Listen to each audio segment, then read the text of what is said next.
You're watching Straight Black Love Talk with your host, DC Radical One, the home of intelligent, mature relationship conversations.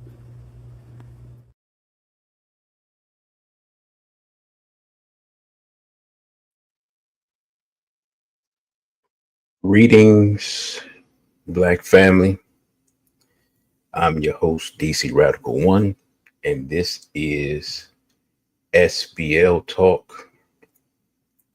Tonight, we're going to have what I believe will be an interesting discussion. And it's probably a part one because I had a lot of stuff loaded up. That's why the show didn't come on as early as it should have. So I think I go for a little bit louder music. Let me see how many people we got in now. Before they brother alive, you got ripped. I saw a couple of more people, but I don't see them in the chat. So I will give people time to come through. Well, I adjust this music. It's extremely loud in my head. So it's loud. And so I'm just don't sound like a madman yelling. Fool. Nah, this is the music I want. Cause I need something to keep me up because I've been working on this for 2 hours and I don't have any coffee. So this is what it is. So it's gonna be I was listening to another show and I was like, it's like it's too mellow. Before the Brother Tony. Oh, I see. Oh, this is gonna be interesting because I don't see no sisters in it. Oh man, so that means this conversation ain't going nowhere. I got my banners in here. Okay, I got my banners in here. Brother, you got ripped off. Can you spread the word to the family that we're on? I'm not sure if I put the right time. Okay, sister. Greetings to you. Hey, sister, do me a favor because SBL Talk is interactive. So I want you to stick around because after I do the first half, the presentation half, I'm going to, if you want to speak, I give you a chance to speak. Since this is right up your alley, brother. You said it's too loud. Is it too loud because you don't like it, or is it too loud? Well, I'll let y'all vote on the music. Y'all want the usual music? Y'all want the usual music, the smooth music? Put 1, and if not, put 0, and I'll be waiting here. So looks like we got a special guest, which is good. He said it's okay. You the main one complaining, brother. See how y'all are. See how y'all are. So, before I even get started, everybody that's a member or has donated more than a certain amount, I sent all the members a link for a lecture. Now I don't know who may have had it or who doesn't, but I can't believe I left this up here. What y'all tell me? I hate that. Didn't get this out of the way. I was rushing. But yeah, no. So the time to download that is, I think y'all got till like the middle of the week, maybe. I sent it for a week, and I sent the link out like 3 days ago, and literally only one person has downloaded this, well, maybe 2. So the other 4, 5, 6 of y'all, yeah, you got it first. So I was feeling generous and appreciative of everyone that's a member of the channel, everyone that's supported, and I'm hoping that a few people come through tonight while I try to figure out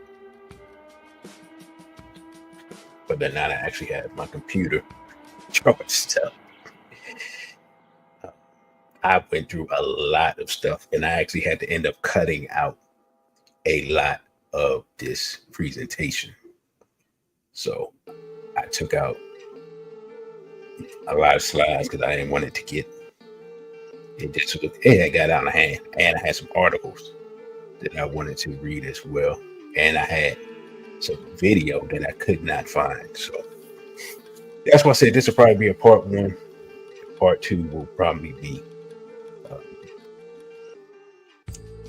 probably a month 2 from now. So anyway, nice discussion, and we're going to talk about actually, let me go back so I can read it. Is polygamy the solution to the Black family crisis in America? I forgot the in America part of the equation. And it's a question. It's a, I'm gonna say this from the beginning. This is not in endorsement by myself of any particular lifestyle. We're looking for solutions, to problems. It's obvious we have a Black family problem here in America, right? We got the data and statistics. We'll bring some of those up. And so we're looking for solutions. I'm going to tell you, here are some things that we know are not solutions. Black men marrying non-Black women is not a solution. Black women marrying non-Black men is not a solution. That's destruction, right? If you're not familiar with Destruction of Black Civilization, you should read it. Once you read that, you read War on the Horizon, and I'm trying to think, it's another book, but I'm drawing a blank right now. But all those books give us historical documentation that these things are not, those things, dating outside your race and all that, those things are detrimental and indeed devastating and destructive, right? I don't have to repeat that. Got a whole lecture on it. Been talking about it for years. Bibi Tumi to Asafo. Asafo, I'm glad you are here. Brother, please send me an email to my email address that is running along the bottom so I can send you the copy of the Dr. Khaled lecture and the one of Brother Janie's lectures. dc.radical_1@protonmail.com. So I can send that out to you either tonight or first thing in the morning, because you are at the top tier of the membership, if I'm not mistaken. So I was hoping that you came through. All right, so that's also, and I didn't have it loaded up, but I know Brother Jeannie's going to be in Norfolk, Virginia, April 5th. If you follow me on Instagram, I should have posted tomorrow, because I do not have a copy of it on my computer right now, and my phone is not in my hand, and I don't feel like walking in the other room to get it. Maybe I do that after I play a video or two. All right, so hopefully some more people come through. Brother, you got ripped off.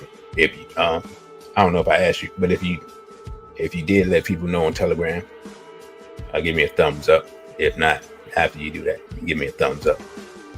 All right, so for those who are new here, which I don't think it's a lot of people, I appreciate it.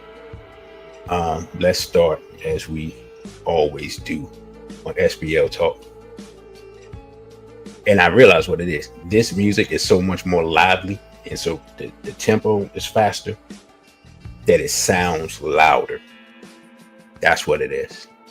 So I normally have the smooth stuff, but I'm not gonna do the smooth stuff, because I was listening to a show and I was like, this is almost too smooth. My voice, the tempo of the other music, it's relaxing. You know what I'm saying? It's almost hypnotic. But for this subject, I was like, it's gonna be a lot. Well, I thought it's gonna be a livelier subject. I really should have. I should have put this on Instagram as well, but I didn't. I didn't feel like having tech issues. I'm just being honest. So, anyway, let's start off with our straight Black pride pledge. To say that slowly, because I get tongue-tied. So let us get started. You can either repeat after me or not. It's up to you. I pledge allegiance to my straight, black, and proud ancestors and to the culture and traditions which they founded. I vow to practice those traditions of straight black love, family building, and nation building to the best of my ability, using all my life's energy, intelligence, and creativity. I also vow to do everything in my power to protect Black men, Black women, and especially Black children from sexual abuse, homosexuality, exploitation, and miseducation, as long as I'm mentally, physically, and spiritually able. Lastly, I vow to fight against any force, physical foe, ideology, or philosophy which threatens the straight, black, and proud culture, regardless of origin. This I pledge in the name of my African ancestors. Ashe. All right. So for those who are new to SBL talk, that is the Straight Black Pride Pledge, which is said at the beginning at every Straight Black Pride event.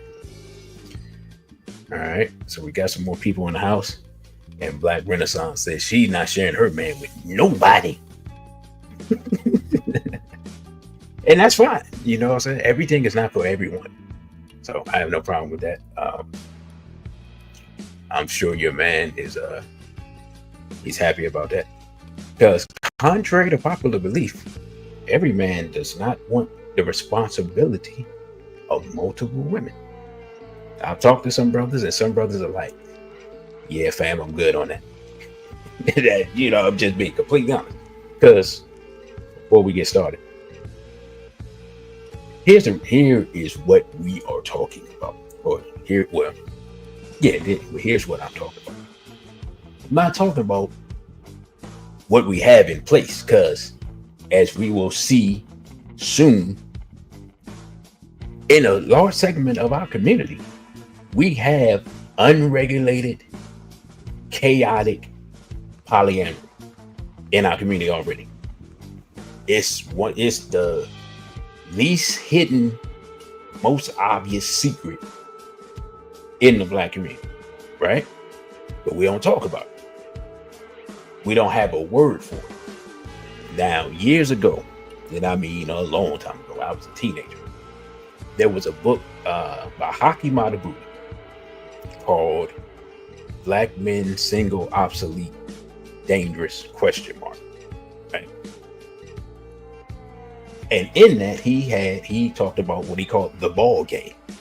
And the ball game is basically just the brothers who can, because it's never been everybody. It's only select brothers who can do this. The players, you know, having a roster rotating with. Now, what he didn't talk about in that book, right? And maybe it wasn't as prominent, but it definitely existed, just being honest, was, and I don't even know what you would call it, but sisters having a rotation or having a roster. Okay, this was a thing then, and it's more of a thing now. Let's not, you know what I'm saying? Let's be adults about it, right? The days of, the days of the majority of Black women being in a relationship with one man at a time, most women are limited at best. Before Sister Simone, before Sister Najee, most women are limited at best to serial monogamy.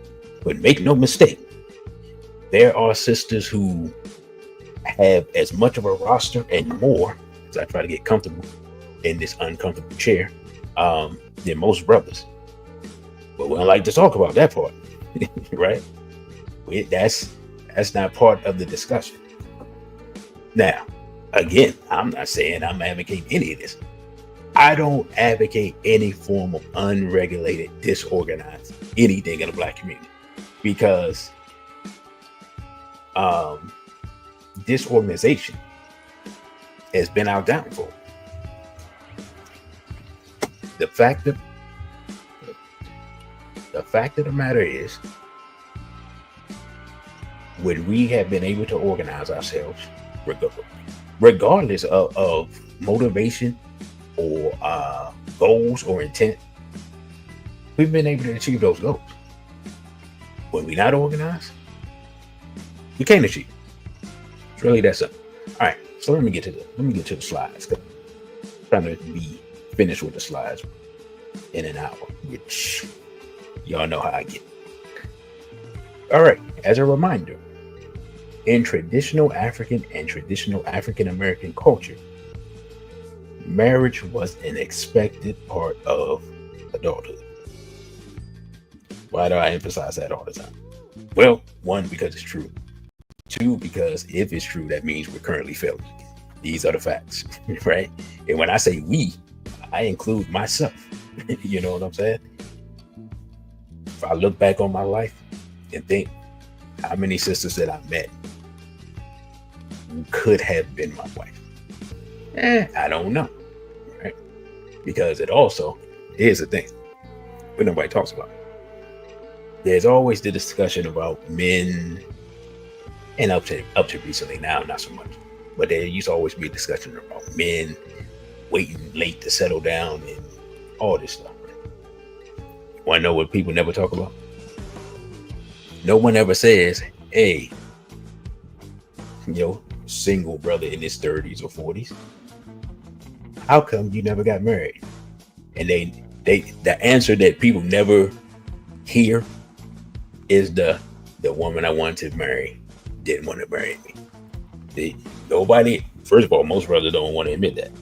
Second of all, most people don't think of it that way, because just because a brother want to get married, you could have your house, your car, your job, your this, that, and the third, and so forth, so on.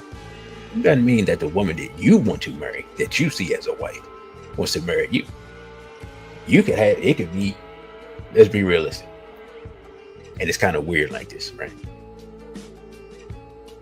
As a man, you could literally be dating 6 women and only see one of them as a wife, and you could get rid of the other 5, and the one that you see as a wife would be the one that doesn't want to marry, but for whatever reason, right? Or you could just be, you could be with a woman, she could be the only woman. Y'all can be together for a few years. She's like, you know what? I think I want to make this move. And she could just be like, I don't think so. But because so many women have accepted proposals. If you listen to women on the internet, there's a lot of black women that's been proposed to and or engaged like multiple times. And generally speaking, they're the ones breaking it off. So when women complain about the quality of men and things like that, how many men have you, how many men have you said, no thanks, sir? That's always my question, right? So, anyway, during enslavement, wait a minute, did I even finish the first one? All right, let's go back. The family was considered the foundational institution of the society. There was no debate about the equality of men and women, as each had their jobs to do for the society and in the home, right? During enslavement, black men and women would often escape and try to find their spouses and children, risking life and limb. Black people would buy their loved ones with money that they saved up from working overtime to get money to buy their spouse's freedom. I always talk about that because we never talk about that, right? The idea that people went out of their way to find lost loved ones shows the love that we once had for each other that we need to rebuild. That's why I always talk about that. All right. Now, let's talk about this, and then we get into the historical attacks on the black family. The attack on the black family began in the Kaffir lines, where African men and women were separated. This continued in the slave dungeons,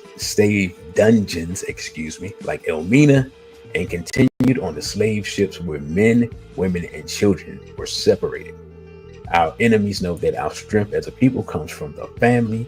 It is the family that allows us to pass down our culture and traditions, ancestral memories passed down, preserve our natural survival instincts. Without this, we are sitting ducks for our enemies. I'm gonna just put it like this. If you haven't read Bob Barudi's book, K-Buka, go to aquamanhouse.com and get Bob Barudi's book, K-Buka. That's all I got to say. Like, hey, DC, is that a shameless plug? Yes, it is. Am I doing a shameless plug for my barber? Yes, because I owe him a great debt, you know. So I'm sure at least everybody I see here is familiar with that work. If brother, you got ripped off, you can put the link for Acumen House in if you got a chance. I appreciate it. And those not familiar with Bob Baruti, I'm gonna play a clip of his soon. In fact, let me see what's the next. I'm gonna get through these relatively quickly. All right, now, in fact, that's what I'm gonna do. I'm gonna play this Bob Baruti clip right now, so that you can have an understanding of the mission at hand. So, y'all know how we do. What does it take for someone, an individual who is faced with absolute destruction, who's faced with total annihilation as an individual, to confront insanity? What does it take for two such individuals to come together to form one unit where they both individually are assaulted and as a couple or complementary pair will be assaulted even more, to decide to come together to confront insanity? What does it take for these two individuals, knowing what's out there, knowing what awaits anything that they produce, to procreate, to bring a child into this insanity? What does that take? I would argue that it takes a warrior spirit. I would argue that it would take these individuals clearly understanding that they are their ancestors and a strong desire to be African. I was brought up to believe that a man is someone who can stand, whether you got 40,000 people behind you or zero, and that 40,000 people is in front of you. I was raised to believe that a man is supposed to stand on his own 2 feet, no matter what anybody says or does, if he knows that he is correct. I believe the same thing applies to women, and I think our history bears that out.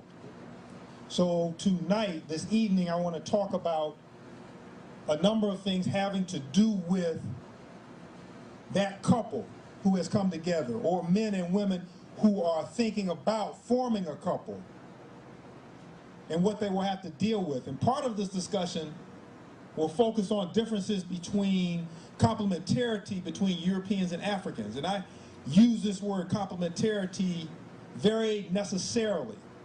We operate as Africans under a collection of principles that were given to us by the goddess Ma'at. Ma'at was the goddess of truth, justice, order, balance, righteousness, reciprocity, and a whole collection of other things in the pantheon of of African gods and goddesses.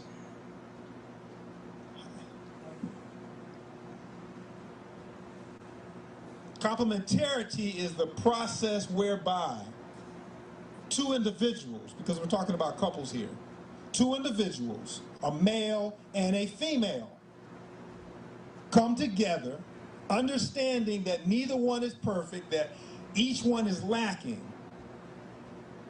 They find that individual who has what they don't have. If I'm on the front line and I have bullets, then I need somebody who's got a gun. So you look for that individual who has what you need, not to make you whole because you're whole just because you are you, but you look for somebody who can help you to fight this war better, who can help you to stand on the front lines taller. That's what complementarity is all about. The African universe is about order, balance. It's about bringing things together in a procreative fashion.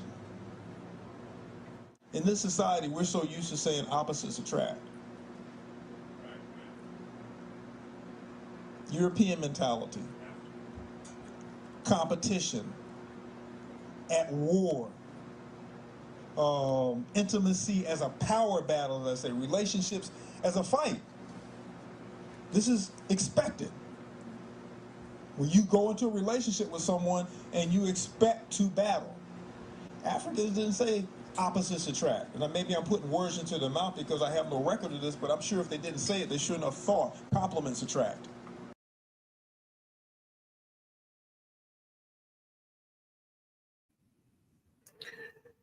That was how Baba Maruti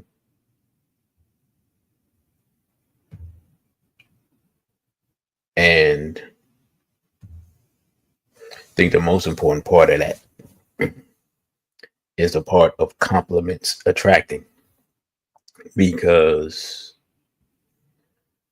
as he says, we say European proverbs and opposites attract is a European proverb. We say European proverbs a lot without even thinking about what they mean. You see what I'm saying? Like we just, and I made a habit of realizing that we say European proverbs and starting to try to catalog them because they tell us, they tell us what these people think. And it's good to kind of delineate what they think, their culture from what we think. And so we can just stop trying or try to stop thinking like they think. Right. So, like the might makes right thing. That's a European proverb. Opposites attract. That's a European proverb.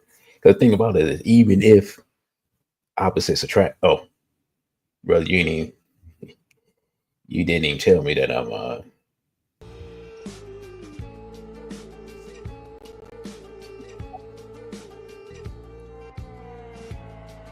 complementary fashion and stay together, and that's been our problem.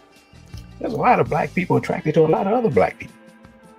We do a lot of attracting and a lot of coming together, for a night or two or a weekend or whatever. But we don't do a lot of staying together. So that's just a thought. All right, so look at these statistics real quick. Hey, brother, I don't know. The brother might be busy. I think I kind of am probably interrupting family night for the brother, which my humble apologies. So he's probably only halfway listening. No, black marriage in decline. Let's look at it. We all know it, but let's just read it anyway. In 1960, approximately 61% of black adults were married, and for probably from Reconstruction forward. Reconstruction ended in 1877, so it began in 1865. So basically, for the 100 years after slavery, black people led in marriage. We were the most married people. So I agree. We don't even think about that, right? And nobody really discusses it. We just say we used to have more marriages than we do now. Now, we used to lead America in marriage, right? By 2008, the number was 32%. So basically, 1 out of 3 people's married. And let's just be honest, for anybody that's not married, it seems increasingly difficult to find someone to marry. We'll talk about some of the reasons why. About 27% of black women are married, and about 33% of black men are married. So, I mean, let's just be honest. From 61% down to 33 and 27. Some people say it's not good, Bob. About 50% of black adults have never been married. Actually, I think it's over 50%. So it's not like we just have a bunch of divorced people. Like, we have a lot of people just never got married for whatever reasons, and everyone has their reasons. Like I said, sometimes you ain't married because the person you want to marry didn't want to marry you, and there's nothing you can do about that except saying, oh, well, thank you for the time we had together, or thank you for considering the offer, or whatever. Up until 1970, which I know now is a long time ago, but still recent history, black women were more likely to be married than white women. Think about that. Black women were, up until, let's be honest, up until integration, and in fact, here's what's deep. I've talked about this multiple times. Gloria Steinem's manifesto after Black Power, Women's Liberation, I believe, came out in 1969, the year after she wrote that article, and I believe it's New Yorker magazine. The next year, I'll say within a year and a half, black women fell below white women in marriage. You see what I'm saying? So literally, Gloria Steinem put out a document on their objectives, right, of separating black women from the Black Power movement, which was still going on in 1969, right? Panthers came out 66. And then, what I'm saying, we see the outcomes. Sister Asha says what happened in 1970, feminism and white women's liberation movement. Exactly. And as you all know, those of y'all, my usual audience, y'all know the type of name Steinem is. I don't have to go into it, but if you look up Steinem, Bella Abzug, some of those other folks, I've talked about it. If you've never seen my Dr. Welsing lecture, The Goddess, Death and Rebirth of the Goddess Black Woman, it is available for sale. Just shoot me an email. And it's payable via Cashapp, and I'll send it to you as soon as possible. I'll let one of the sisters that has seen it tell you all whether or not it's worth the money. All right. While 27% of black women are married, 61% of black women have children, a child or children. Here's what's deep. I never even realized this. I made this slide a long time ago. The number of women have, or percentage of women having children, is exactly the same as the percentage of women who were married in 1960. So we just started reproducing without marriage, right? To the same rate, which is, I didn't even notice the connection. And while 46% of black men, so we can see that, only 46% of black men have children, despite the high marriage rate. So that's a thing. And I don't normally shout out people, right? But I'm gonna shout out somebody, because I was looking at that thing, and they kind of inspired me to do this show finally, because I was gonna do it, but they gave me an angle to look at. There is a YouTuber named Shay Charday, and she has a video, a live stream she did probably 2 days ago, called "It's Not Your Fault, Jermaine," or something like that, right? It's talking about black men and the whole baby daddy syndrome or stereotype.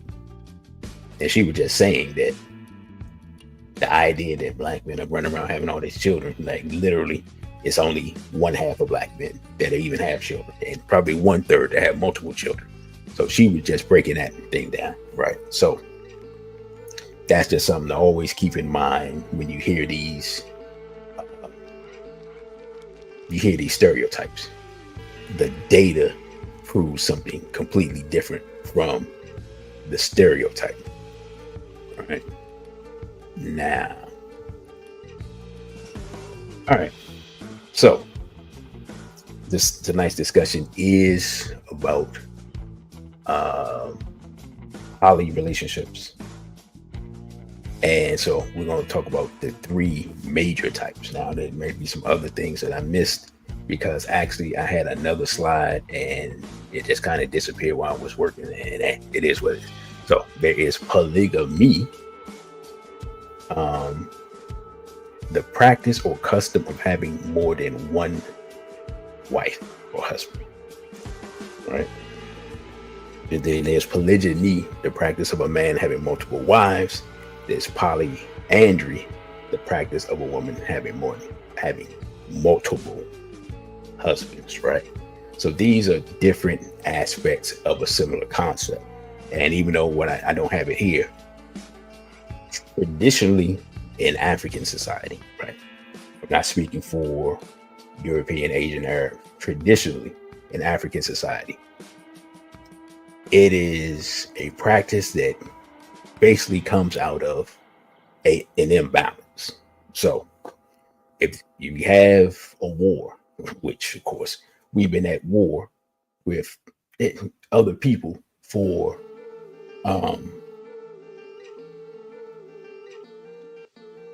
let's see, Black Pearl Inc. says, I'm just tuning in, but reading the subject, I believe that's part of finding your tribe and building collectively within the tribe. And TT says black men don't show that they have the capacity to sustain one mentally, spiritually, and economically while simultaneously living in peace. Well, see, you missed the last slide. Let us go back, because we could go back. Let's see. Says only half of men even have children, and 33% of men are married. I challenge your blanket statement on black men, just from that perspective. So a lot of men are not even in relationships, so to say what they can or can't do or don't have the capacity for is, I call cap, as the young people say. Because here's the lie that's told in the black community, and it's a lie. The lie that's told in the black community is that it's always the man's fault that the relationship fails. That's the lie. The reality is, in America overall and in the black community as well, the majority of relationships are ended by women for whatever reason. There are legitimate reasons, right? Because there are legitimate reasons. If you say we're going to have a monogamous relationship and this person is out with, Sheila and Diane and Letitia, and you know what I'm saying? Yeah, that's a reason. Y'all had an agreement, broke the agreement. That's a reason to roll out. I have no problem with that, right? Now, but let us not look. If you listen to my show, I'm about to just tell the truth. The idea that all women out here, especially in this generation now, 21st century, 2025, that women are out here being at home baking cookies while that man is out running around town. Let's be real. These women are getting it in. Some of them are getting it in professionally. So The idea that the relationships in the black community don't work strictly because of the men, that's a ridiculous fallacy. Okay, come on now. You know what I'm saying? We have to deal with truth. We can't just make up stuff. You know what I'm saying? We can't deal with needless emotionalism here, right? So now I've digressed. Y'all know how I get. So, I was saying the origins or the times that we have traditionally used it. When we're at war, so, or in the aftermath of a war. So, for example, during colonialism or during the enslavement process, many times, right? Depending on the enemy. Okay. Yeah, that's a perfect example. Okay. So when we were dealing with the Arabs, right? We were fighting Arab enslavement. The Arabs often wanted to take the women so they could breed with the women and produce half Arab, half African children, and then use the men, the boys, in their armies, right? I believe I talked about that last time I was on. However, in the transatlantic system, they more often took young men because they needed them to do labor. So they did take women because they were degenerates, right? And they were using them to breed as well, but they often look for the young men. And what often isn't said is that a lot of African men were skilled in, because we had guilds, right? So people were blacksmiths, people were craftsmen, people were artisans, people were even architects, really, and people were builders. So those skills, right, in different societies had different things that they specialize in. Those, when you kidnap that person, those skills were brought to America, Jamaica, Brazil, so forth and so on, right? We talked about all that. We talked about it with the Adinkra and everything like that. If you missed that show, I think that was 2 SBLs ago, right?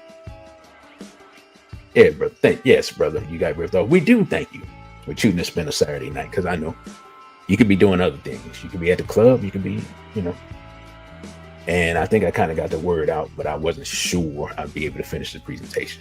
So in that situation, right, you may have a society, you're dealing with Arabs, you may have a society where you don't have enough women for every man.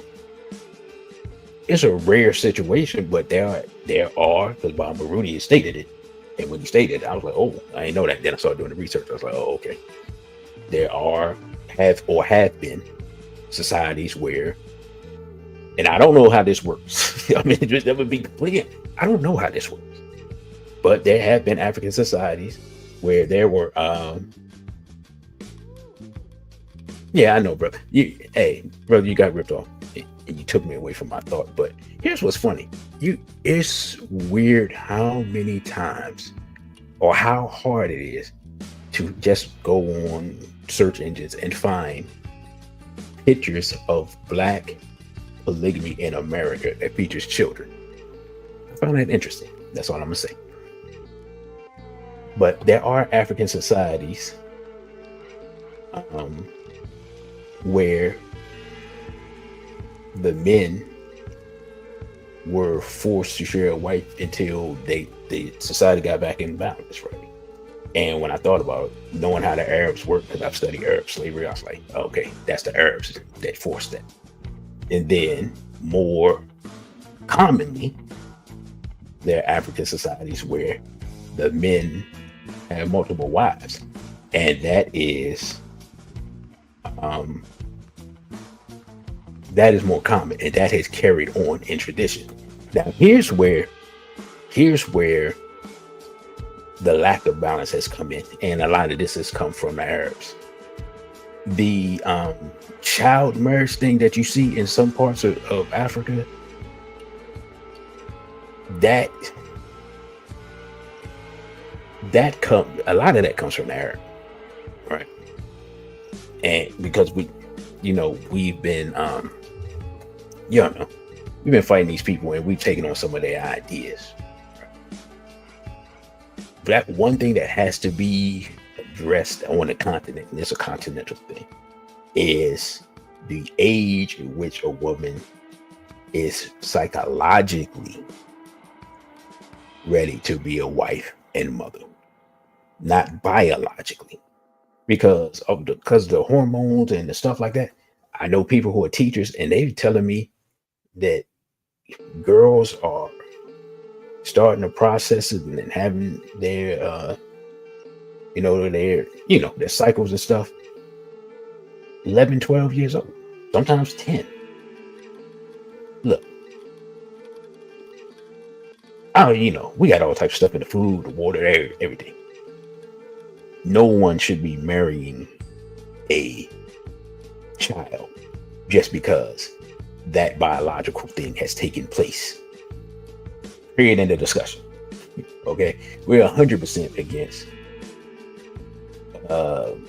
pedophilia and any other form of degeneracy. It's straight by pride, right? We have kind of put our life on the line for that principle before. So for those who don't know, we ain't just talking it. Like we went up to New York City, where an organization that's known for dealing with people were, and stood toe to toe against them. Elvis, I'm pretty sure. I don't know how old Maite was. Brother, you got ripped off. He put that information out. I don't know how old Maite was. I didn't realize she was that young. So it's possible, which is weird for Prince, because he only been with 100 women. So I don't know what that was about. And none of the women were that young. He wasn't messing with young women when he was young. So I don't know what that was. That might have been some last ditch effort to have a child or something. And Elvis, Elvis from what? He from somewhere in the South. That's all I'm gonna say. A European from the South. But it's more than Elvis. It's I can't think of this. I just put it like this. It's not as rare as it should be. There's a lot of celebrities back in starting from the 50s that had married underage girls. Like, in this fact, there's some people I heard about that I won't name them because I have to look into it, but allegedly were with young girls. I'm talking about back in the 60s, 70s. So well-known artists, but I haven't sourced the material. I just heard about it, so I won't throw it out there just in case I'm completely wrong. Right now, we got this right? We straight? What you said, sister? We know the music industry is polluted with sickness. Oh yeah. The entire entertainment industry is polluted with everything. Okay, so the brother said Prince married Maite Garcia when she was 16. Man.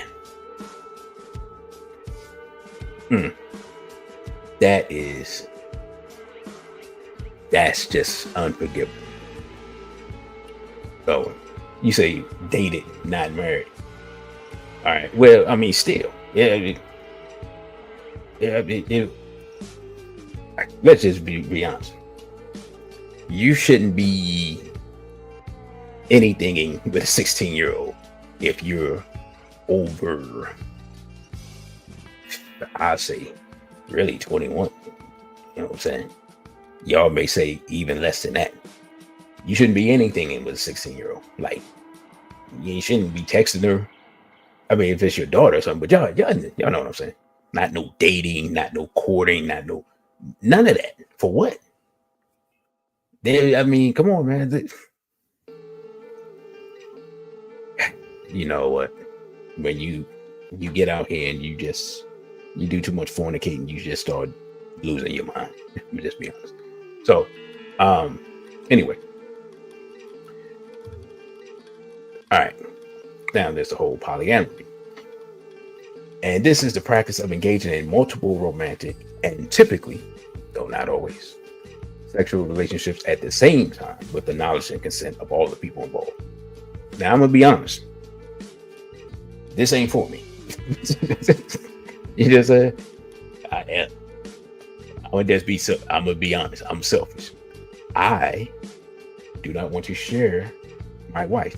Like, if I get to the point of thinking that a sister is worthy of being my wife and being the mother of my children, first of all, that's a very special woman. Second of all, I've stumbled upon some dumb luck, right? So therefore, I have no interest in sharing that woman with other people because, let's be honest, and it's gonna sound foul when I say it. And let's find her on top of a mountain somewhere. She's already shared herself before I met her. So, because of that, she's already done her sharing. So, and you're gonna say, well, DC, how you say that you want to have multiple? I ain't never say I want to have multiple. I mean, first of all, can I be honest? I don't think that we have, like, this gonna sound foul. There's not an abundance of wife level black women in America at this time. You know what I'm saying? Now, if someday I happen to find two wonderful, intelligent, beautiful, race first, African nationalist women who are amenable to being sister wives, then can I be talked into it? Sure. But I have to see the benefits for everyone involved. The benefit can't be me working 3 jobs and them soaking up the money. You know what I'm saying? It can't be the benefit. I'm just saying. So it is what it is. I'm not, I'm past the age where, because let's be honest, let's keep it real. Here's what a lot of brothers think. They think, yeah, I'm gonna have 2 women, and then we gonna this and that, and I'm gonna roll around with this one at 6 o'clock as soon as I get home, and roll around with this one at 9 o'clock, and then what you're going to do is you're going to be exhausted. That's what you're going to do. Okay. And you're going to burn yourself out. And that's not going to deal with any of the issues in the relationship other than the ones that's physical. That's not what this is about. That's not nation building. Let's just be honest. That's being a player. You know what I'm saying? So again, that's not the goal, right? The goal is marriage. The goal is not to, the goal is not to be, what's that dude's name? Tyreek Hill. Like, don't Tyreek Hill, the football player, somebody help me out. Isn't he the one that got like 8 children by 6 women or something off the wall? I mean, you make $30 million a year, and that $30 million get real small if you're paying child support to half a dozen women. I'm saying he would have been better off marrying 2 women. If you need more than 2 wives while you're playing NFL football, you're probably not studying your craft enough. I'm just saying. Probably need to be training more, probably need to be studying your playbook more. You probably, taking care of because let's be honest, with 2 wives, you can have half a dozen children, like real quick. So the whole just randomly getting random women pregnant for whatever reason, I don't get it. But then again, I'm not a kid anymore. All right, now, what are the hold up? We out of order because I didn't put the. Oh, wait a minute, I'm missing a slide. Okay, yeah, I'm missing a slide. Oh man, I messed up some kind of way. All right, well, anyway, because I was supposed somewhere in here is supposed to be the upsides of polygamy. All right, so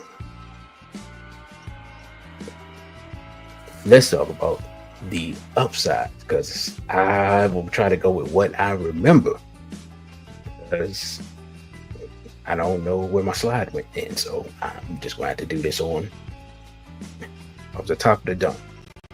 So, all right, so what are some of the upsides? The upside is, number one, every woman will have a man in her household and be protected. That now, look, we're in the Trump era, right? Europeans have already been getting buck wild again. Having a bunch of single women, and especially single women with children, off on their own without any protection from men, is not the answer to the type of physical assault that we will probably come under in the next couple of years. Right? So women having a man in the household, I say it is beneficial. Now, if it's sisters in here that want to say it ain't beneficial or they don't care about that, y'all, please, comments is open, right? Two, more children will have a father figure, male role model in them. And I really wish this slide was in here. I don't know what. Listen, man. Sister Asha said, wearing single motherhood is a badge of honor. Goodness. Yeah. Is that what we're doing now? Y'all tell me. It's a badge of honor now? Yeah, man. Anyway.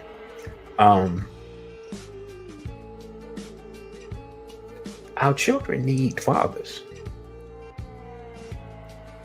I mean, I don't think I'm saying anything controversial here. And if the father is not available for whatever reason, because the reasons are many, like the slide that I don't have, I was talking about mass incarceration causing an imbalance, right? Let's just be real. You had a lot of people that were locked up from, I guess, starting what, the late Reagan era forward. It's not as bad now, but it causes an imbalance. The reason we have one of the many reasons that we have the chaos that we have in our community is because we got a lot of children that grow up without their father, and any man to fill in that role, right? That's the reality of the situation. 3, potentially it could be economically beneficial. Now, this specifically for people who have children. I'm gonna just give a scenario, right? And the sister said, "Now I'm gonna put this up here." Y'all know I don't normally do free super chats for new people, but I'm gonna do this one. Said the statistics for children growing up in fatherless homes is disastrous. that's not even a debatable issue. Like, the data and statistics have been speaking for a long time. For a long time, it's focused on boys growing up without their fathers. But let's be real. A lot of the things that we see with sisters and their looseness, and let's be honest, a lot of the inability to protect our children from sexual abuse comes because I'm keeping it 100. If y'all don't know this, now you know what I'm about to say. Men are out here. No, excuse me. Scratch that. Predators are out here looking for single women with children so they can prey on their children. Okay? I'm going to say it again. Predators are out here looking for single women with children so they can prey their children. I've been talking about this. I wrote a blog about it probably 16 years ago now. Right? I've been trying to warn sisters about this stuff. So, protecting our children from predators is more important than anything. Or at least it should be. I swear to that. So, if somebody has to reconfigure their household to do that, I have no problem with that. How can I? Right? I mean, short of us like moving as a collective somewhere away from Europeans and European-minded people, I mean, we're about solutions here. Also, like this is a scenario. Let's say you have man to women, and one of the women, she can make money from home. Like, say she braids hair, or I'm trying to think of something else you can do from, but whatever it is, right? Or she takes care of children or whatever from home. She can work, so she can make money at home. And then the man is working outside the home. And then the other woman is working inside the home. Or the other woman stays at home. She deals strictly with the children, or whatever the case may be. The point of it is that it could be financially beneficial with this arrangement where you can have two incomes and someone within the home dealing with the children. Now, let's be honest. Nah, it's not on the Tumblr, brother. In fact, I haven't used that Tumblr in I don't know how many years. It's actually, that thing might be taken down because it was part of it was something Google had. Google had blogs or whatever. So yeah, so disregard that.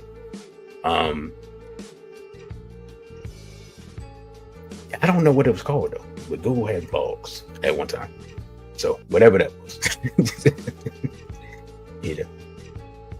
Now, what was I saying? So yeah, that type of scenario that could be beneficial economically. The hard part, of course, is finding, because this is crazy, is finding people that you trust with your children. What's so weird that what I'm seeing now is I'm seeing women do things to children that I haven't seen since the middle of the crack era. I don't know what's going on with that. I don't. So this is another thing. If you're going to deal with, these type of situations, there's nothing wrong with doing background check to see if a person is, has been previously incarcerated and see what they've been incarcerated for. Just being completely honest.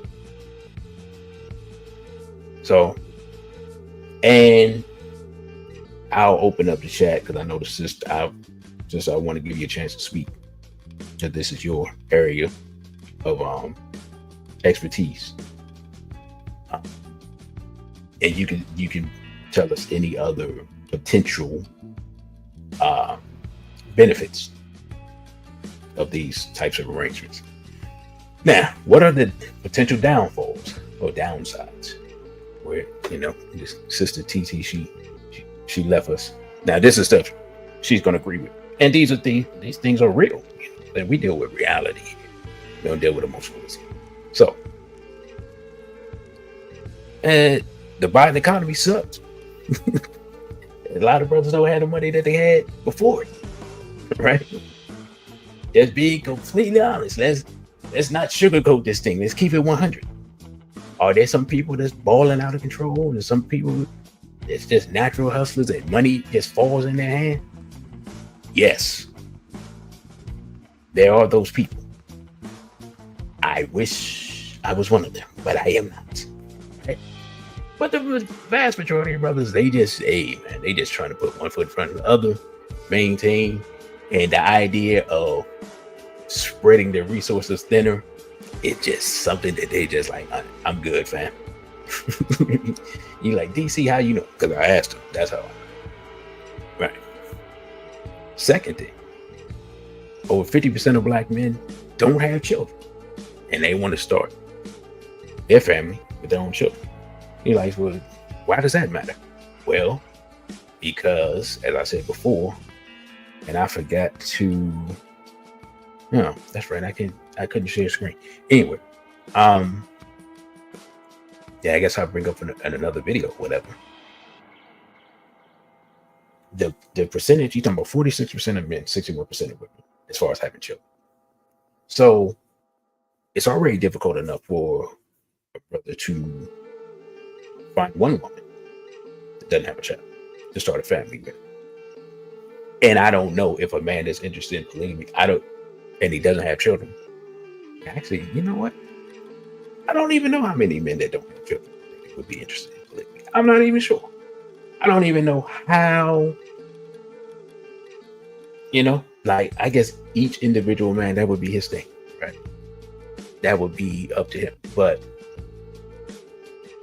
I'm going to guess that most men that don't have children, even if they're interested in polygamy, they still want to start off with a woman that doesn't have children, which means he's limited himself to 39% of women at the beginning. Now, from that 39% of women, he got to find a woman that would be interested in having a sister wife. Just say the mathematics of it don't look good, right? Now, if it's a situation where a brother, maybe he's older or whatever, and he only wants a couple of children of his own, he may take on a wife or two that have children if they're willing to give him children, and so he can continue his legacy.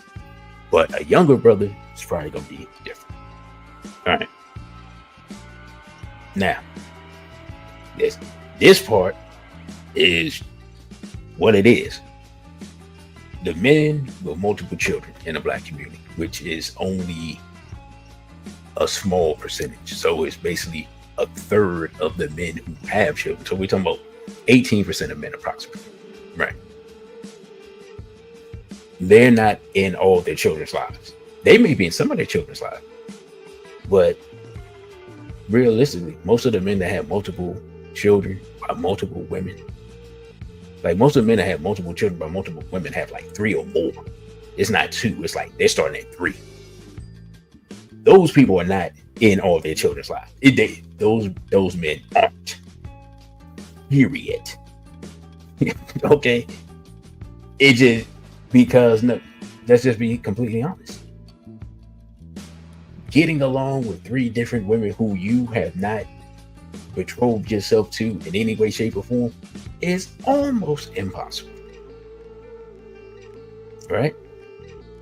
I mean, we see, let's just be honest, we see Dr. Umar's situation. He has, well, I heard he had 2 children. Now somebody else done said, nah, he got 3 children by 3 different women. I thought it was 2. So I don't know. But my point being is, he's estranged from at least one of his daughters. Right? The reasons why that's between him and them, I don't know. Right? I'm just saying that is the that's how it generally works. Okay? It very rarely does a Tyreek Hill or a Sean Kemp. I'm trying to think some of these athletes, Antonio Cromartie, like these athletes that got 10 children by 8 women.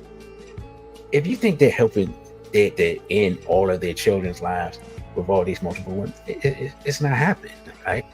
You know what I'm saying? Like, again, we deal with reality. So let me get back to the slide so we can. By the way, I forgot to say, you can follow me on Instagram at dc.radical1, at Twitter at dc_radical_one, on OTWTube at dcradical1. And if you would like to financially support, you can do that via Cashapp, $dcradical1. And you can email me at dc.radical_1 at protonmail.com. Now, that I said that, the sister said it's become the norm, dysfunctional polygamy. It's becoming the norm. It's becoming the norm for a third of the men. Now, and the reason I had talked about that, shouted out that sister's program earlier, is she had a study where she was talking about the number of Black women that have children by different men. We always talk about the men, seemingly. Anyway, we don't talk about the women, and I don't have the exact data and statistics. That's why I shouted her out. But it was shocking. At least to me, it was shocking. Okay. The biggest difference that I see, as far as, and probably the main reason why a lot of men are just been on the rampage, talking about single mothers and blah, blah, blah, is because the difference I see is that simply the number of children that women have. When I was younger, were there women that had children? Absolutely. Were they having children relatively young? Yes, they were. Were they having multiple children by multiple men at a young age? No, they were not.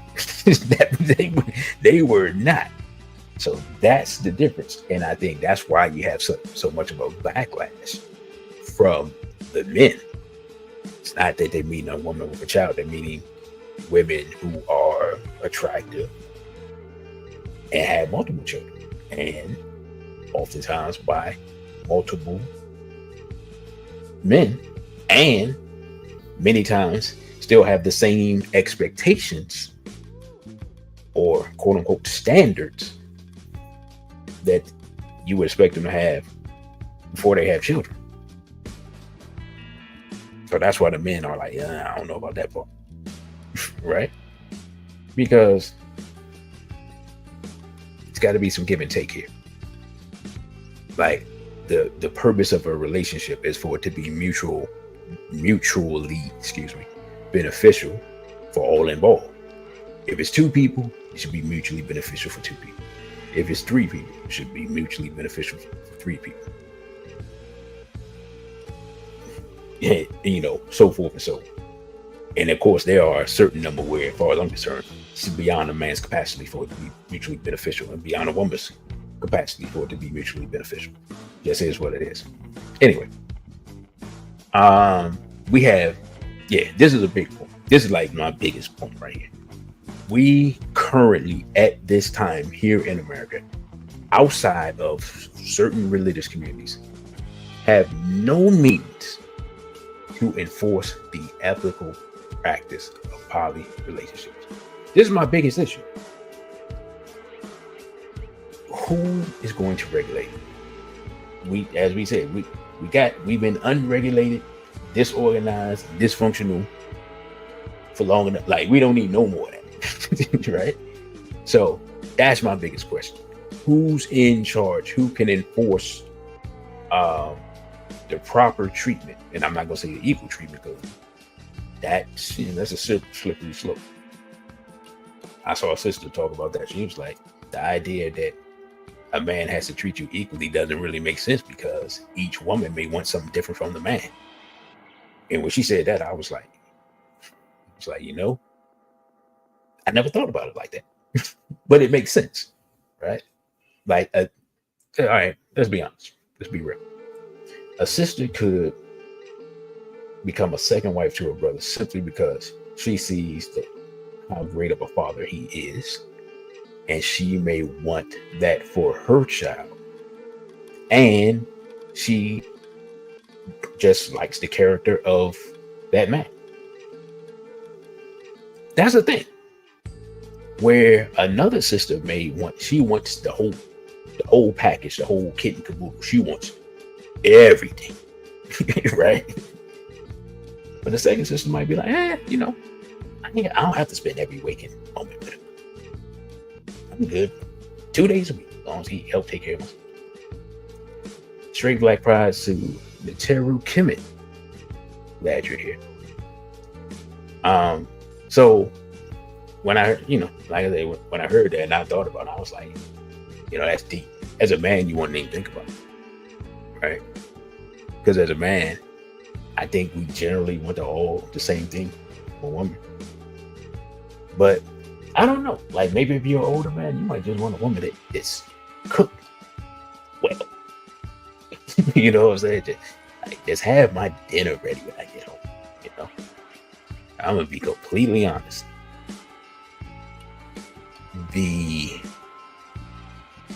A well-cooked meal that is timely is so valuable. Like, I'm gonna be honest, sisters, you can keep a lot of brothers at home with a well-cooked meal. You have no idea. It's like, maybe I'm just speaking for myself. Can I cook? Yes. Do I cook? Yes. Do I enjoy food cooked for me by a woman with love and care? You have no idea, right? If a woman can really get down with some vegan cooking, listen, I'm trying to tell you. You know what I'm saying? I've known some sisters that they could cook, and you just, they just like, hey, I made so and so. You want to try it? Absolutely. I'm in your neighborhood. I'm like, cool. I'm putting on my shoes now. Yes, indeed. I will try that. Thank you. Do you have any more? So, yeah. But anyway, I digress. I kind of went out on that. So now look, we got to find some type of means of regulating these types of things. To paraphrase Nation of Islam lessons, we need some laws, rules, and regulations to be enforced while manufacturing God. All right. Now, here's another truth. As ugly as I don't know what, but it's the truth. Many black men, and many black women aren't emotionally or spiritually mature enough for such relationships. Y'all want me to lie to you, make it sound fly to you? We know this. Many of us aren't mature enough emotionally, mentally, and spiritually to have a monogamous relationship. When you add a more complex dynamic, it is what it is. I said I'll give y'all both sides of this thing. We keeping it real. We're not advocating for anything. We're just putting the information out. And the last potential downside is it's illegal in most states. Now, how much time I got? Let me see if I can do this. If I can see if I can bring this up, because it was an article I wanted to find out, because I never knew why is polygamy illegal in America. So let's see if that can come up. So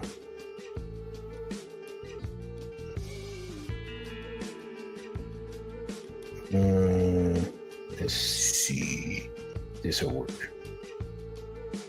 Or do I have to? Hold up. All right. So we're gonna read this article. We're gonna find out, because I don't know. And let's go back. See, why is polygamy illegal? Now,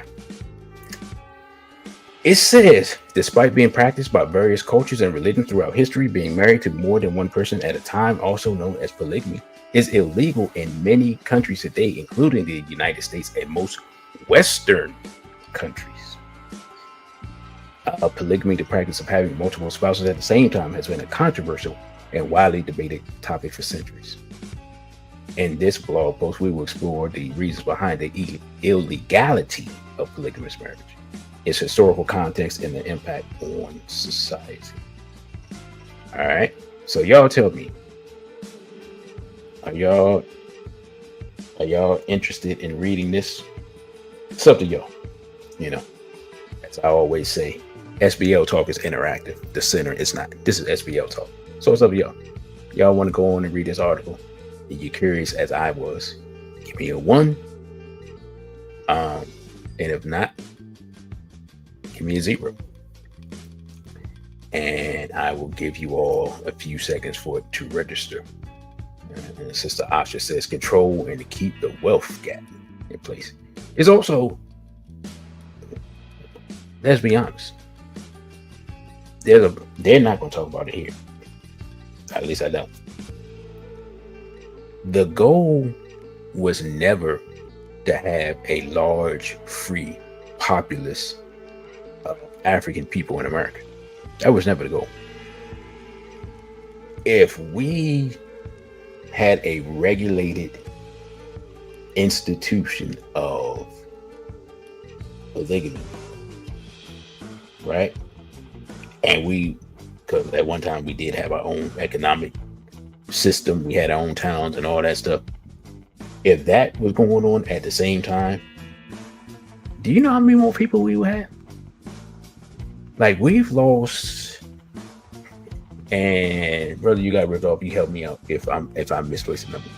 We've already lost over 20 million people to abortion since abortion started about 50 years ago. Right? So we could already have 40, 50 million more. Like, our population could be double. That's with all the stuff that's going on, all the mass incarceration, drugs, so forth. So that's what we lost to abortion. Can you imagine the type of people? I mean, the number of people we would have had, like, just numbers wise. Because remember, the United States government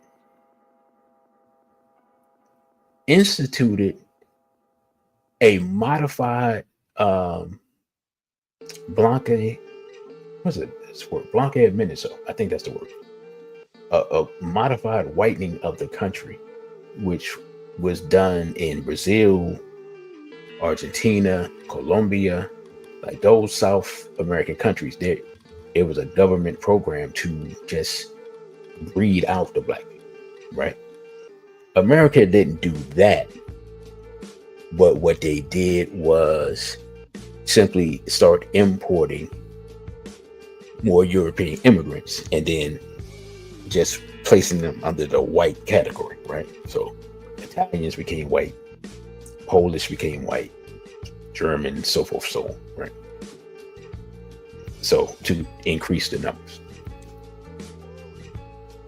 We, again, like I said, if you just talk about reproduction, we could have simply reproduced ourselves into equality, right? Think about it. That's what the whole immigrant thing's about. And y'all know I'm against illegal immigration, but let's just be honest. The Hispanics that are coming over here, you know, they getting it in what they want. You know what I'm saying? That's all I'm gonna say. You're like, DC, how you know you're not able? You exactly. I don't have to be. I see all the baby cars and carriages. They're not playing. They are reproducing. I don't know what else they doing, right? They may be doing something wild. And I'm not gonna lie, inside their culture, there is a lot of pedophilia within Hispanic culture. You're like, DC, how you know? Because I know people who work in schools. Right? But be that as it may, because we can't talk, there's a lot of pedophilia in the Black community. We have a problem with that. But point being, and y'all never answered the question, y'all want me to read the article or not, so I guess I just read the article. But the point being, we could have reproduced ourselves into a closer numerical balance. Like I said, we've lost half a nation because those numbers started what, 71, 70 abortion started. So yeah, I mean, you were born in 1970, you're grandparent. So we literally could have doubled our numbers just with not having abortion. So think about it. Anyway. All right, so let me read some of this article anyway. It says, historical context. Polygamy has been practiced in various forms throughout history, with some cultures allowing both men and women to have multiple spouses, polygyny and polyandry, respectively. In ancient societies, polygamy was often considered a practical solution to issues such as high infant mortality rates, low life expectancies, and the need for more laborers in agricultural societies. Oops, I went too far. However, as societies evolved and became more complex, the practice of polygamous marriages began to decline. Look, here's the key part. What does it say? The rise of Christianity and other monotheistic religions played a significant role in this decline, as they promoted monogamous relationships as the ideal form of marriage. Although the Church of Jesus Christ of Latter-day Saints, aka the Mormons, was a notable example of a monotheistic belief system that supported multiple marriages, today polygamy violates the church's teachings, and they also ban polygamy. Wait a minute, the Mormons banned polygamy? When they do that? Anyway, over time, monogamous marriages became the norm in Western societies, because it says most society. That's not exactly correct. And laws were put in place to enforce this standard. The U.S. federal government outlawed polygamy in 1882 with the passage of the Edmunds Act. All right, y'all tell me. Y'all ever heard of the Edmunds Act before? I've heard of it, but I don't remember the context or why I was researching that information. Now, it said 1882 is interesting because that is 5 years after the institution of the black codes. So black people had a 12-year period of relative peace and prosperity and freedom from 1865 to 1877. Then with 1877, the Hayes-Tilton Compromise happened, and we were basically pushed right back to the borders of slavery. Now, all right, let's look at it. It says, one of the main reasons for the illegality of polygamy is the potential for abuse and exploitation within polygamous relationships. In many cases, polygamous marriages involve one man with multiple wives, which can lead to unequal power dynamics and a lack of autonomy for the wives. In such situations, women may be subjected to physical, emotional, or financial abuse by their husbands or even other wives. By promoting polygamy, governments aim to by prohibiting polygamy, governments aim to protect the rights and well-being of individuals, particularly women, who may be vulnerable in such relationships. Okay, let's analyze that. Right? Let's analyze the situation of women now. In general, not just black women, in general. Before they straight black pride, the straight black sock. In general, in America now, are women subject to being brutalized, being removed from the planet? Are they subject to being incarcerated? Are they subject to being without a home? Are they subject to being violated as children? Are they right? Yeah, y'all get my point. Banning polygamy has not stopped the abuse of women in one iota, as far as I'm concerned. You know, so I'm not saying be for or against it. I'm saying this reasoning don't make any sense in the context of what women are doing now. Like some of the stuff women are doing to themselves. And then, of course, they're like, man, let's be real, man. We're not treating our women properly. Okay? And we know the European don't treat his woman properly, or else that's where all the feminism comes from. So we don't have to debate that part. So the idea that somehow banning polygamy is going to help with all these things doesn't make any sense. They got to come up with better. That's straight cap. Because if the man loves the women, and the women can't get along for his piece, somebody gonna have to go, or he's gonna have to get more money, and he's gonna have to simply have two households. Yeah, it'd be that. It is what it is. So again, this is the first time I'm reading this document. I didn't know, so I wanted to see the information, because y'all know, if y'all been following me for a long time, y'all know I have a tendency to find this stuff, and we go through these things and all types of stuff get revealed that nobody ever talks about and nobody ever heard of, and we stand here surprised because we all learn together. Okay, it says ensuring legal equality. All right, let's check this out.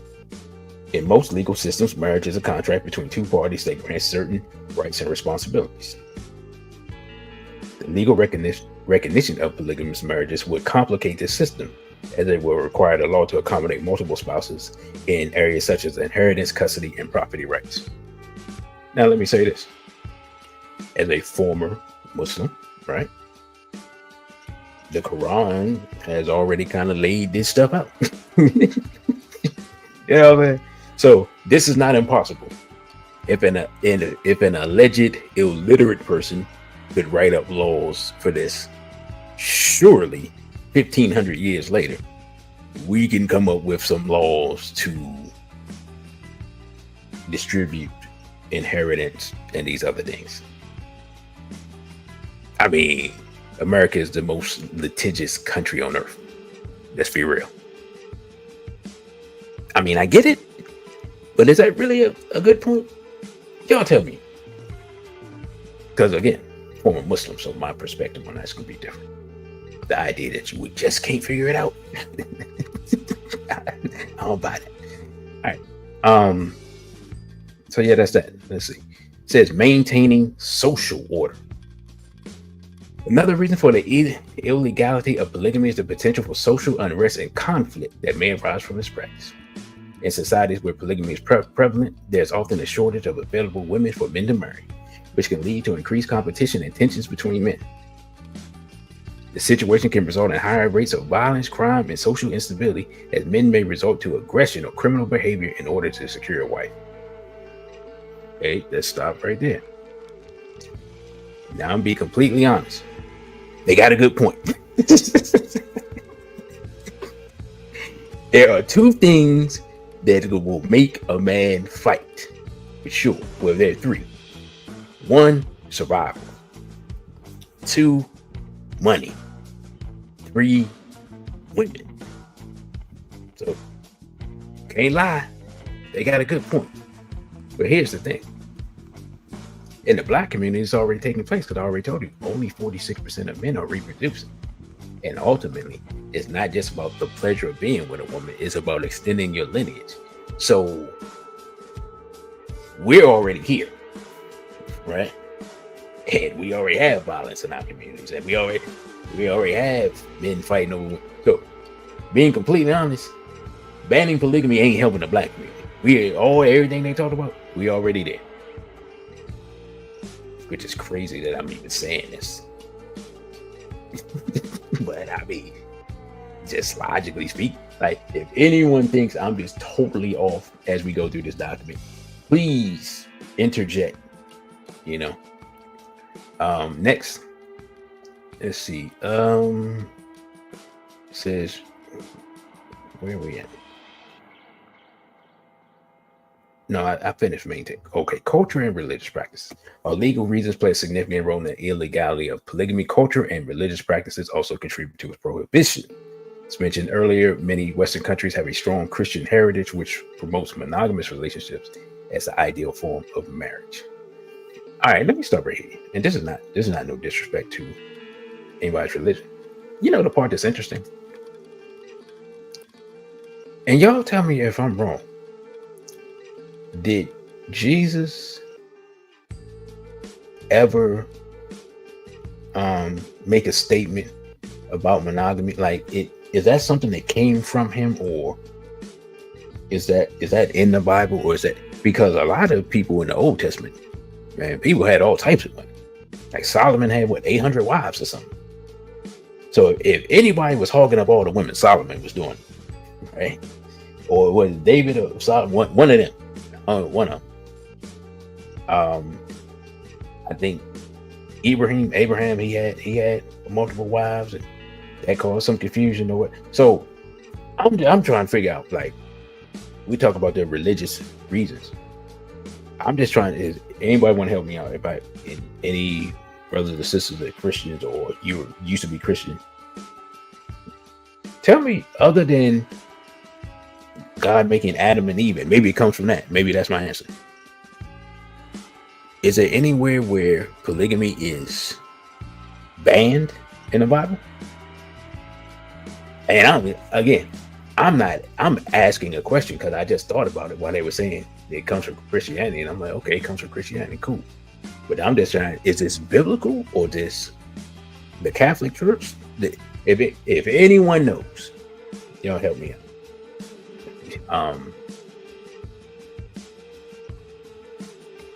Let's see. It says in addition to Christianity, other major world religions such as Judaism and Islam also have teachings that discourage or limit the practice of polygamy. For example, Islam allows men to have up to 4 wives. It stipulates that they must be treated equally and provided fairly for, making it difficult for most men to meet those requirements. This is true. Now, here's the difference between Islam and an African system. traditional African societies, the difference is that land was granted based on the size of the family. So if a man had, let's say a man only got one wife, but he got 6 children, if he needs more space or more land or more resources, the community made space for that. That maybe the sisters just fertile, right? Because each child is an ancestor returned and is valued, right? That's how we saw it. So when they talk about culture, the cultural differences, that's legitimate. Like, they're just cultural differences. The origin of African people and the origin of European people is just different. So that I understand. So trying to think. Let's see. It says the impact of polygamy on society. It says while some may argue polygamy is a matter of personal freedom, like quote unquote same-sex marriage, they say these claims are dubious. Let's start right here. See, now you done messed up. You cannot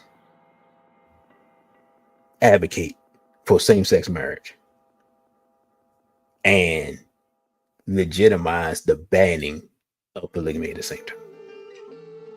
Now, if you against both, hey, I can't argue with you because you against both. And you just like a man supposed to be with a woman, and that's your belief. I understand that. I'm cool with that. I held that belief for a while. Right? But if you go sit up here and talk about same-sex marriage is personal freedom or whatever they talk about, but polygamy is detrimental, but 2 dudes rolling around in the hay is not detrimental, come on, man. What are we doing right now? Stop the cap. Right? So this article, all right, I'm through with the article now, because basically they just said they pro LGBT. I don't even want to. I don't care nothing else about what they talking about. So this is what I'm gonna do. I'm about to play a clip of Queen Mother Shahrazad Ali dropping the gym. Then after that, we'll come back and open up the chat. So give me a sec. Here's our Queen Mother Shahrazad Ali. Stop reacting emotionally and pretending that just because we don't want to deal. One of the most difficult things that I deal with out here is trying to teach our people the difference between an actual fact and an opinion. Our people think that they can accept or reject truth based on how they feel about it. Your feelings don't change the truth. The truth is just going to be there. You can feel any kind of way you want to feel about it. Those kind of emotions have kept us from growing. Because anything we don't like, we just reject that and say, well, I don't believe that. That don't mean that it's not the truth. It just makes you a disbeliever.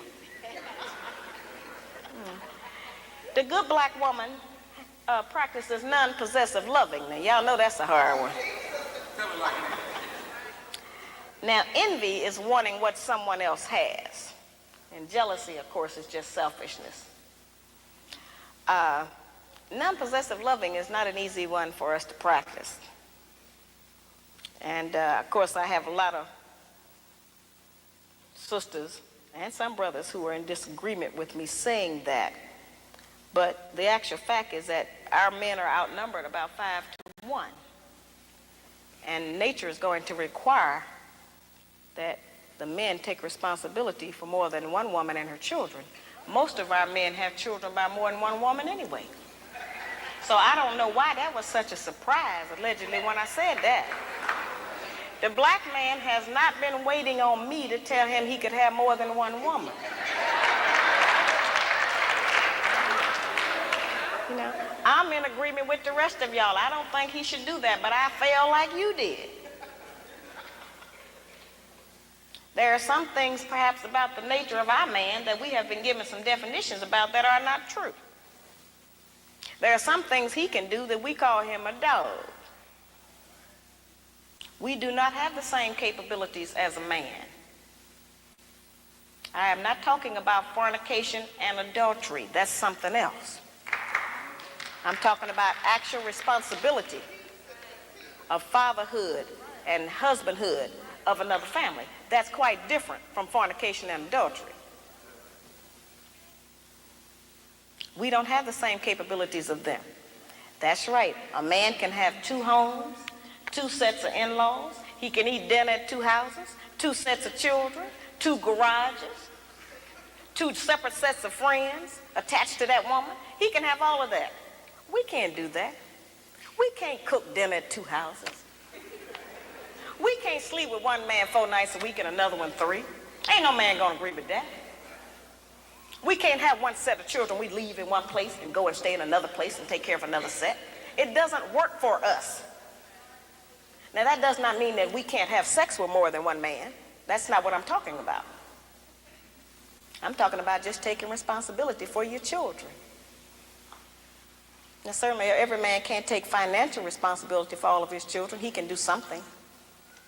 But a man who is spending time with a child is going to do something for it. Because then they'll find out what we have since we've been taking care of them by ourselves. You don't like to always say, no, I can't do it. No, I ain't got it. So the children will make you get it up. You spend some time with it. You know, that's an important thing. The effectiveness of the principles that I just described, their usefulness has not diminished just because modern opinion has changed about them. There is not a black man in this room who does not still enjoy it if his woman bake him a cake.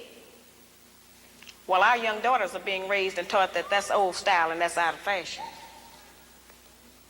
We are not making those rules. Somebody else is, and they're imposing them on us and making us think that we have to qualify under them.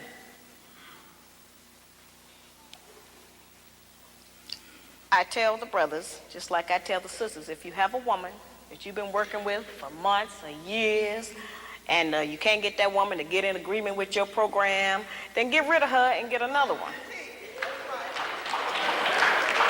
And I tell the sisters the same thing. If you're with a man you can't agree with, don't make his life miserable. Get with a man you can agree with. But we spend too much time living in hell with each other. We spend too much time tearing each other down, trying to make the other person do different or function different. If you want somebody to change, first change yourself. We set the example. We are the teacher. We are the mother. We set the example.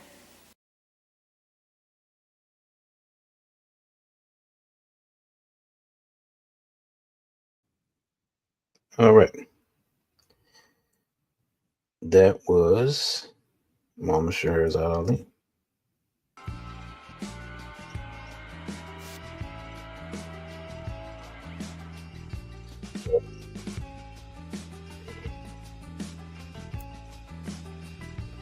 All right, so we get back to the slides. I don't think I only got 1 more. Anyway, so y'all don't ask me, what do I believe? Well, I believe that polygamous relationships could be beneficial to the black community. I think there are also many potential downfalls in these types of relationships. Black people as a whole have a lot of healing to do before we can have healthy relationships between 1 man and 1 woman. Trying to implement anything beyond that will be challenging, to say the least. In addition, we have a large segment of the community practicing unregulated forms of polyamory, and it has been more detrimental to our communities than it's been beneficial. Like most other things, trying these types of relationships without organization and structure will only lead to more hurt, pain, and confusion between black men and black women. With that being said, if we can find some level of organization, then we could gain some benefit. Now, what I am going to do is I am going to put the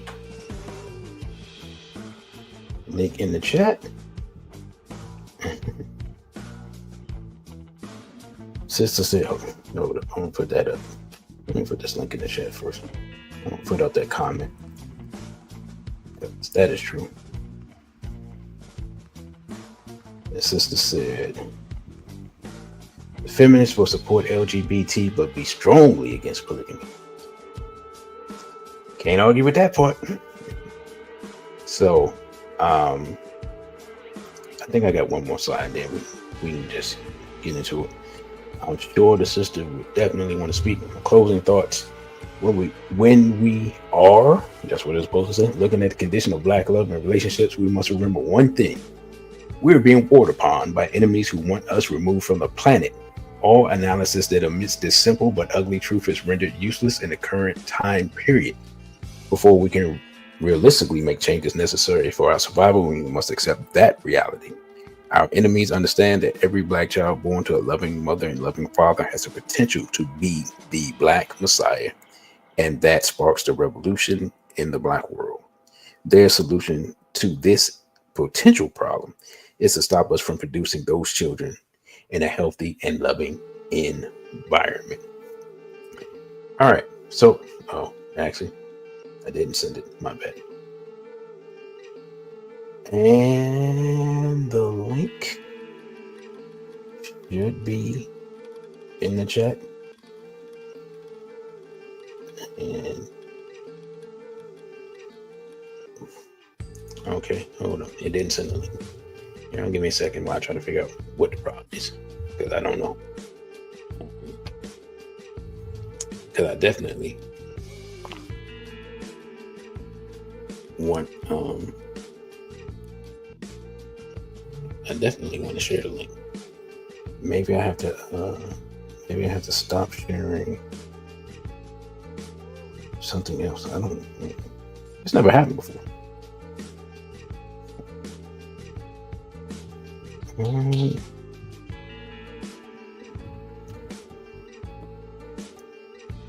Let's try it again.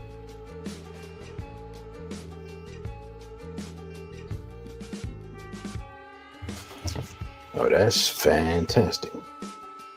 Let me see. I think I'm about to.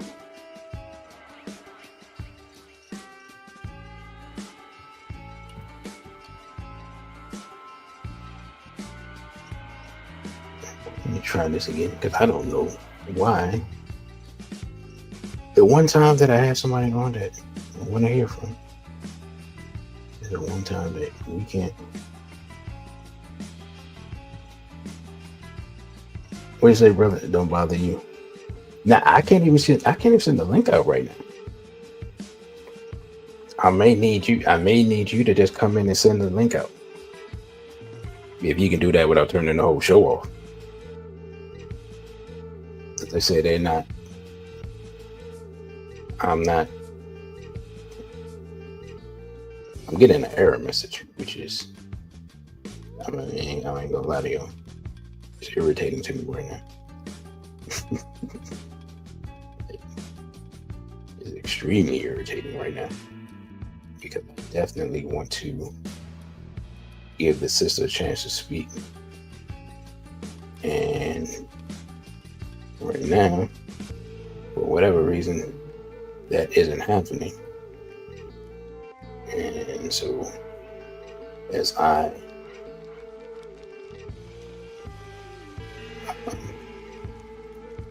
try a few things behind the scenes here. Oh, you got it up? All right, appreciate it, bro. So, I'm going to turn it down again. So, sister, if you are still in the building, Sister Asha, that's the link for you to come in and say a few words. And then we'll close out the show. And by the way, I appreciate that, brother. Because I don't know what I suspect I know what the issue is. But I don't want to make the adjustment, because I might end the whole show myself. Yeah, sister, if you want to speak, the brother just put the link in the chat. You should be able to hit that, and you should be able to come in. All right, cool. So we still got people here. All right, cool. So y'all tell me while the sisters coming in, y'all tell me, was this show worth your time? Y'all can put a 1 in the chat. And if it wasn't worth your time, like I said, put a 0. You know what I'm saying? I'm not scared. I ain't mad. And if anybody else wants to come in afterwards, y'all can do that as well.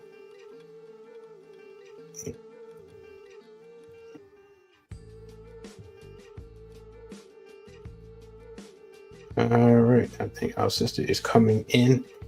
Let me bring her up. Sister, you ready? Okay, she said yeah. All right. Yes, I'm here. Can Hold you hear on. me? Yes, ma'am. Hold on. Let me make an adjustment. All right, there we go. All right, greetings. Oh, how you doing, brother? I am well. How about yourself? Oh, let me cut okay, I cut the YouTube off on my side. Yeah, I'm doing great. This was so wonderful. I'm just soaking everything up. This was a phenomenal live. I enjoyed this so much. So yeah, thank you for having me on. My name is Asha Sekmet. I do content on polygamy. It is my life purpose. I am a tantra practitioner. I'm an oracle. And like I said, my purpose is in polygamy, building a sovereign community. I have a sister wife tribe. It's called the Mahi Sister Wife Tribe. So it's, of course, of Black melanated women who believe in this mission as much as I do, because I take the predisposition for a Black woman in America to be for Black family. You would be pro polygamy, and if you don't take that predisposition, then you're not for a Black family. And I know that's a very strong stance, but it's based on my initiations that I've went through my education and what I have been communicated from the Most High.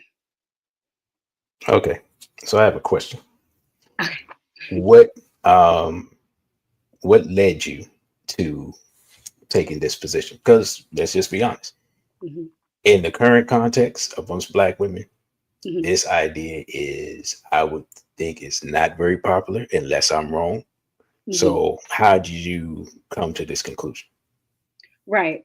Great question. I was born in America, just like other Black American women, right? So that means that I was indoctrinated to have white women cultural ideologies of family, and that being polluted, right? So I was initially against the ideal of it, only because I didn't know what it was, right? It's just a programming. So that's the default. That's the default feminist predisposition, because we know that feminism is the killing of the family, right? It's the destruction of the family. So that makes sense why the overlap of the support with feminism and the LGBTQ plus, right?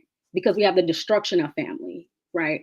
So my first husband, he was telling me like, well, you're getting knowledge of self. He's teaching me, he's like, this is a part of your culture. This is a part of what you're desiring. Like, you think about having a community and a family in your heart every day. And he's giving me the statistics. And he's like, don't you care about what your sisters are going through?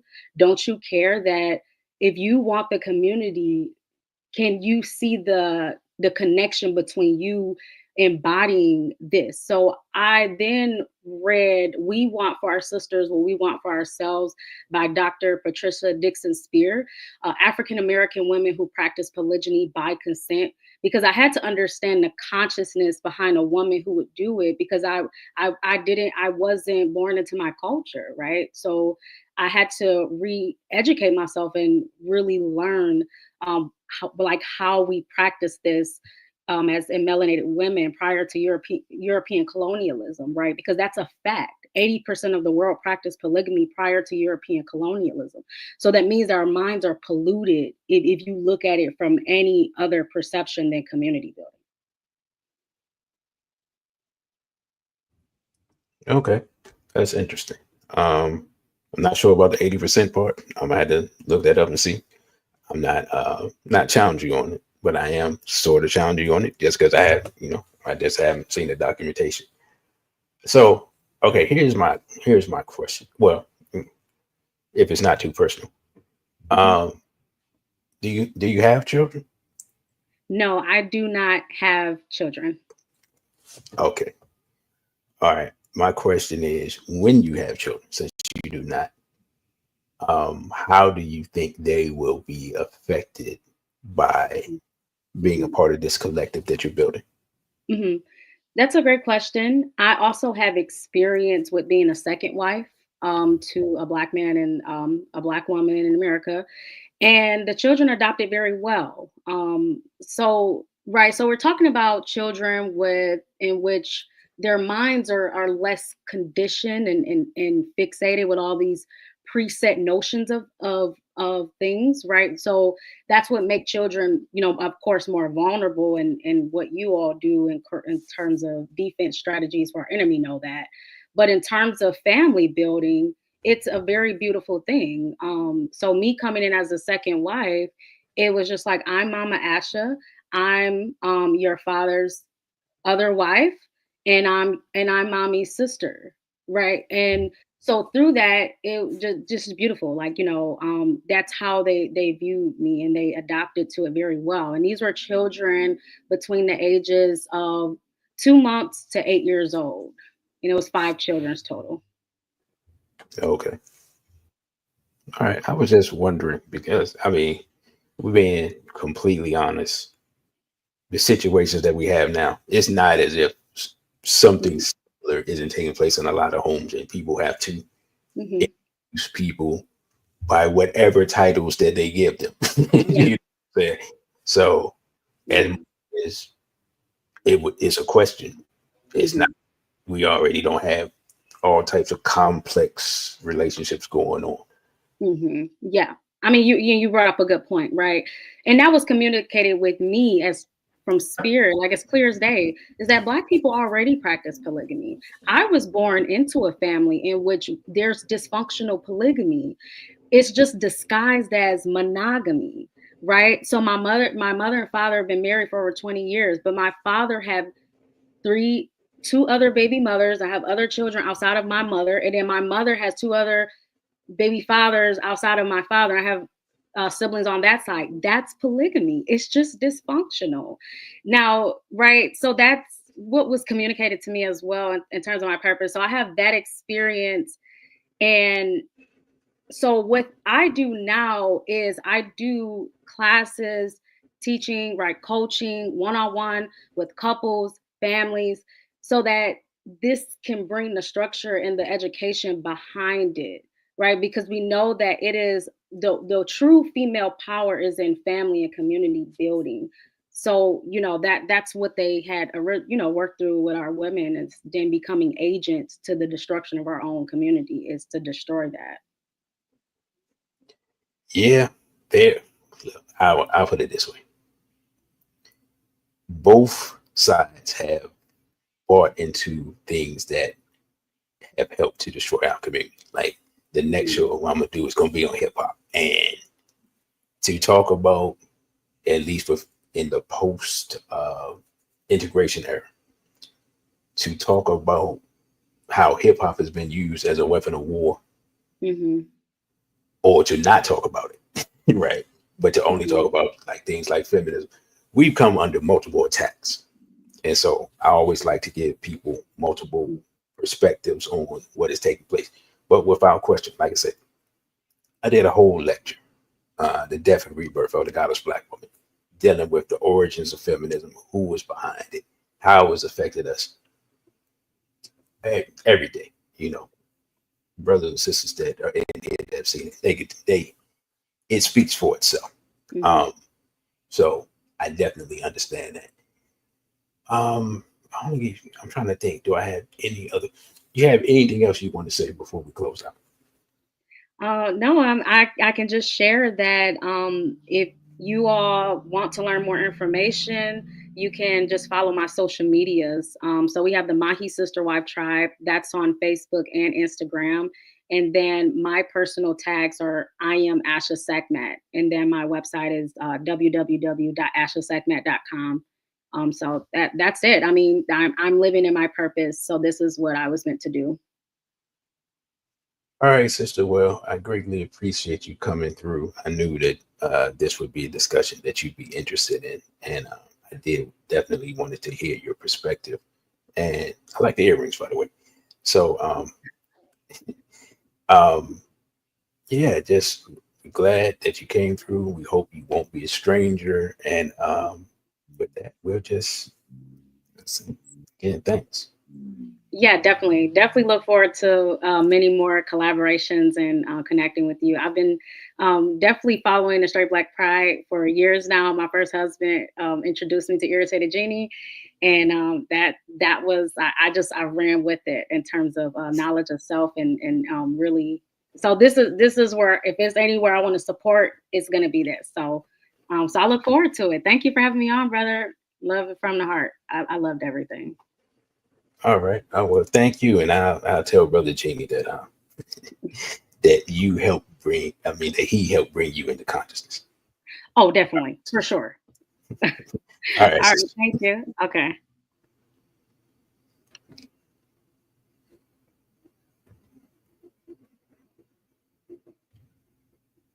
All right.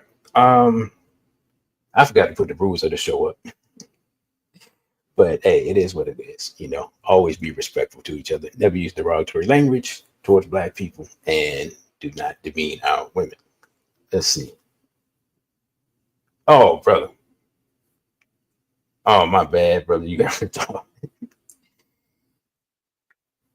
Oh, I didn't see your question. My apologies. Brother said, what medical concerns must the group consider and how to deal with them when they're transferable or not, including the jab?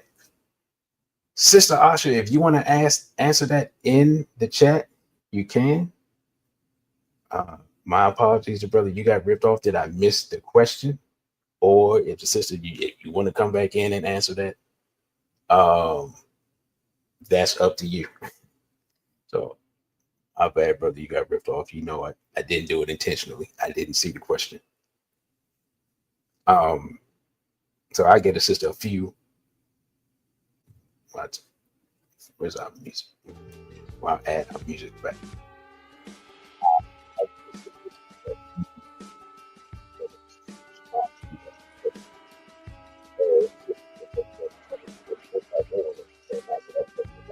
Let me know, and I give you the opportunity to do that.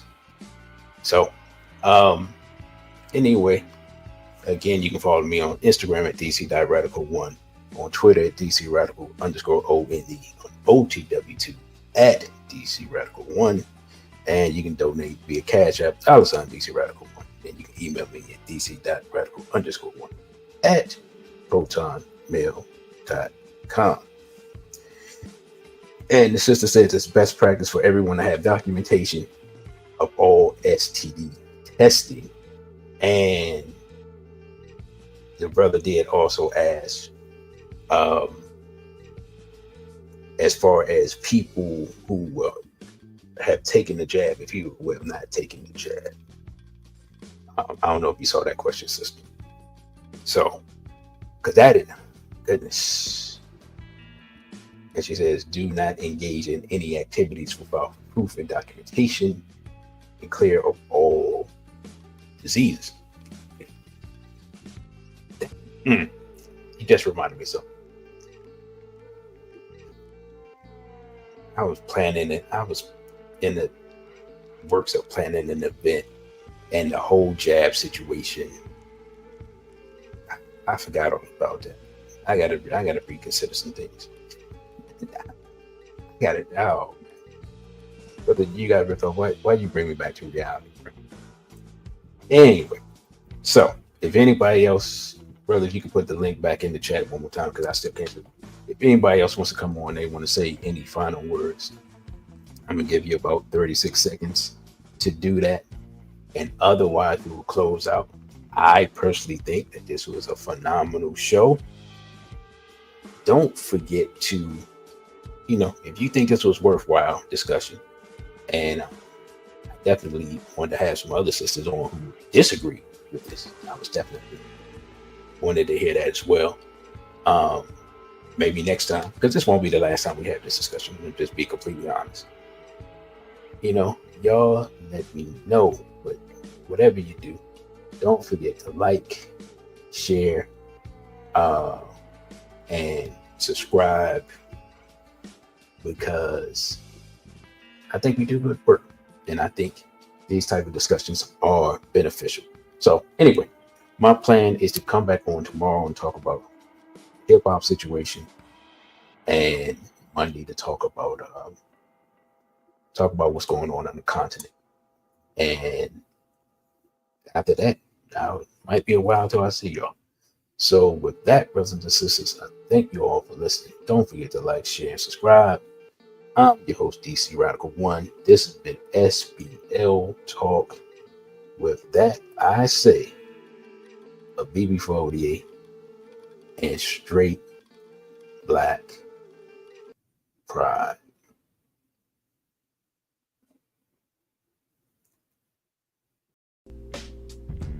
Thank you for watching this video. Don't forget to like, share, and subscribe.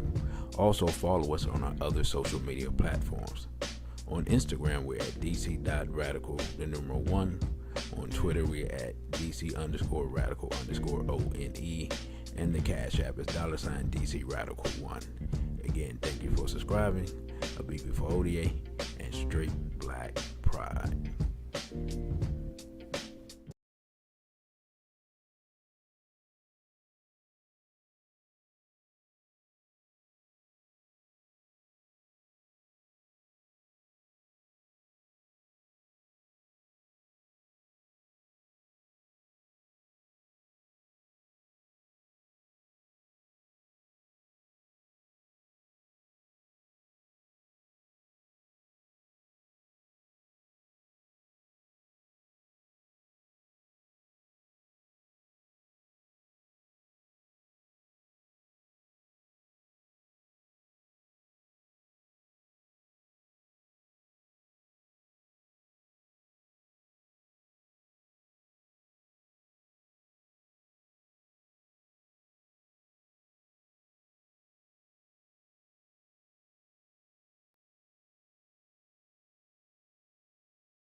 Thank you for watching this video. Don't forget to like,